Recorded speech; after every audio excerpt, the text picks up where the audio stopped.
Hi, Cirilia here with Berroco Knit Bits, and I'm going to show you how to sew in a sleeve cap. This is one of the more intimidating seams, but there's a few tricks that we use around the Berroco offices that can help make the job a little easier. The first thing I'm going to do is explain how the sleeve cap shaping occurs. So this is the top of a sleeve.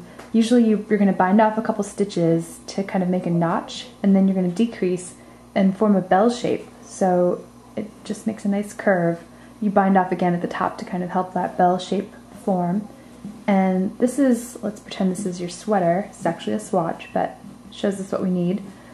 Same thing for the shaping here. This looks like a cardigan front, so you bind off at the armhole edge and you shape a little curve going this way with decreases usually. This is the back, same thing happens but in reverse. So you're shaping the curve, and then there's the shoulder. There's usually some shaping there as well. So the first thing I like to do is, once all my pieces are done, I give it a little steam block and straighten out all the edges. It was kind of curled up before, now it's nice and flat. I can see what I'm going to do. And then you want to sew your shoulder seam. It's hard to say. Okay, so what you do first is you lay out your pieces like this. So you take your sleeve cap and you fold it in half, and it should be perfectly symmetrical. If you've worked everything correctly, it should be perfectly symmetrical. So you fold it in half and find that middle point in the sleeve, the top of the sleeve cap. Put a marker there. This might not be exactly perfect because I'm just trying to show you for the video. So I like to grab exactly where the shoulder seam is, grab that, and then grab that middle point. And that marks your exact center point for the top of the sleeve. Okay, that's attached. And then the key to sewing in a sleeve like this, a sleeve cap, is just pinning. So what you're going to do is you're going to pin wherever you can. I like to pin right here, right at the edge of the sleeve, right where the shaping started, so where the first bind off happens, and where the first bind off on the front piece happened for the armhole edge. I like to just pin those together. I'm using stitch markers here. There are products called knit clips, and there's also just regular straight pins that you can use. You can use safety pins. I like these because they still let you have some room in between the pieces for when you're sewing, so you can really see what you're doing. So, might want to throw one more pin in there. Alright, so the trick with this is that your sleeve cap might not fit exactly perfectly. This fits pretty well, but you might have to fudge it a little, and I'll show you how to do that.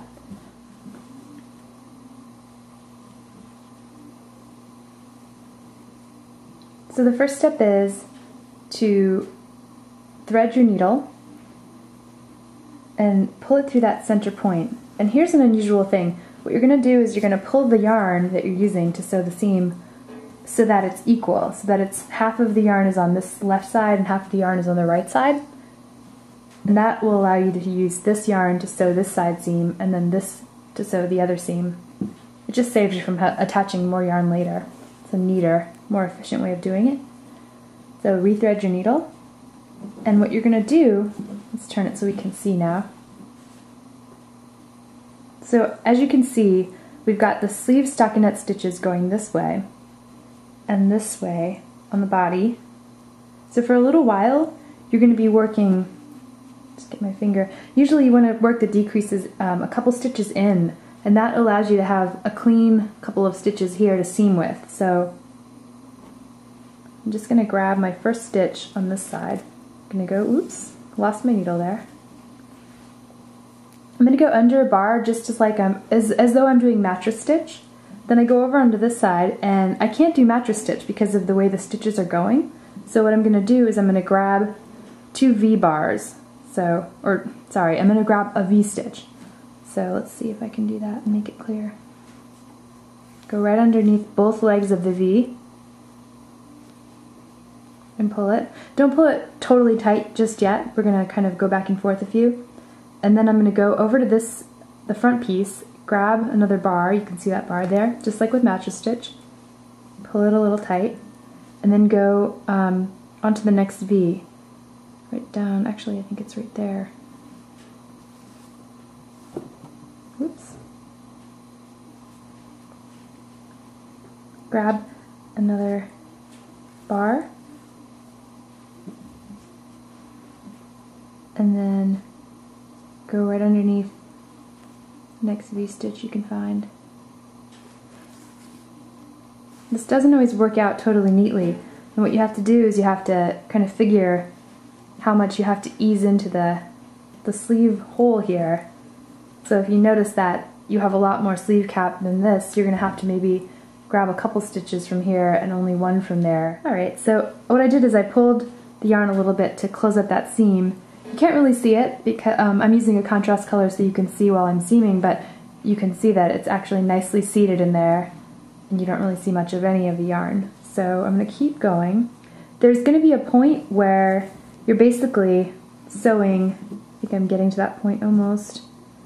Yeah, here I am. So if I turn the work this way, you can actually work a mattress stitch seam, which is really nice. So you can just work in the 1-to-1 ratio. Some people like to do 2 stitches to 2.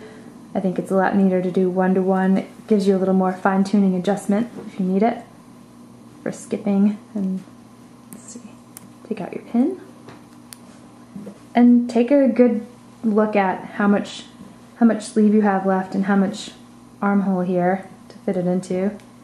Looks like I have a little bit more of the sleeve cap fabric to work into here.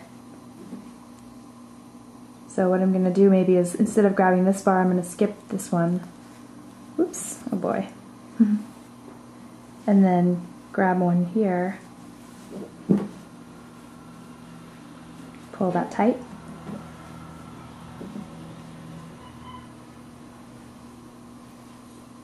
Continue working in this manner. Pull that tight. And I think I'm going to skip another one.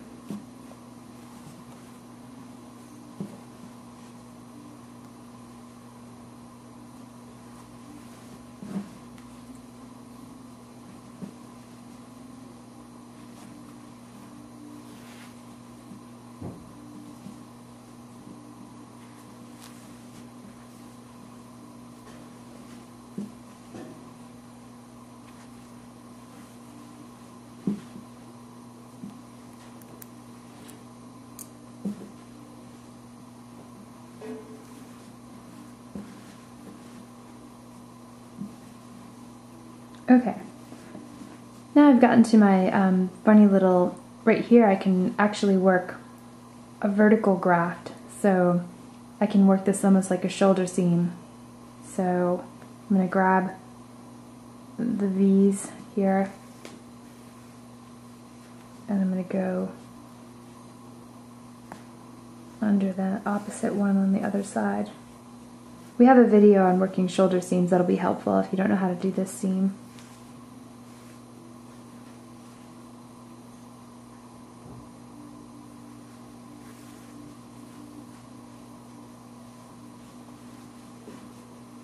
Okay, so as you can see, it's practically invisible. After you get this side done, you want to go back and grab your yarn over here and set in the other side. And then you want to test and see if everything looks neat. So fold it in half. Let's see, got a little bulge right there, but that's probably going to be okay when I sew in the other side. You want to definitely steam this flat again. Go on the inside and steam that seam flat. This is a really bulky yarn, so it's a little, it's going to look bulky. But with a worsted weight yarn or a DK weight yarn, this forms a really nice sleeve cap and a really nice seam. This is actually the most flattering and close to the human form, the closest fit you can get. So if you have a drop shoulder, it's a little kind of loose and sloppy. If you have a raglan, that's a little better. There's not as much fabric. But if you have a set-in sleeve, that's really going to be the most fitted, classic, neat-looking sleeve that you can do. So it makes a lot of sense to learn how to do this seam correctly, and it's really not so scary. So good luck!